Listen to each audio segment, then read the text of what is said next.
Boss season 8 హౌస్లో అయితే nomination రచ్చ ఎలా ఉంది అంటే నువ్వా నేనా అంట పోటాపోటీగా కొట్టుకోవడానికి వచ్చేస్తూ ఉంది. అయితే బిగ్ బాస్ హౌస్ లైవ్లో అయితే ఒక సంఘటన చోటు చేసుకుంది. అదేమిటి అంటే ఒక బట్టల విషయంలో యశ్విని అలానే సోనియా మధ్య పెద్ద రచ్చ జరిగింది. అయితే బిగ్ బాస్ హౌస్లో యశ్విని మాత్రం సోనియాని నోటికి ఇచ్చినట్టు ఇష్టారాజ్యంగా తిట్టుకొచ్చింది.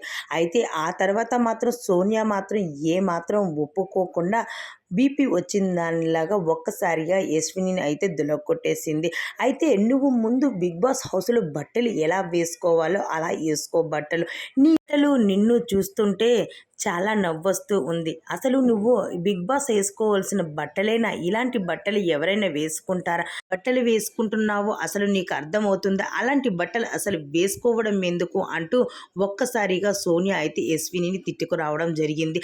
అయితే దీనితో మాత్రం యశ్విని ఎక్కెక్కి ఏడుస్తూ కన్నీరు పెట్టుకుంటూ చాలా ఎమోషనల్ అయిపోయింది. కావాలి అంటే నన్ను తిట్టు, అంతేకాని నా బట్టలు నా పర్సనల్ లైఫ్ కోసం టచ్ చేయకు అంటూ ఎమోషనల్ అవుతూ కన్నీరు పెట్టుకుంది. ఎవరితో చెప్పుకోలేక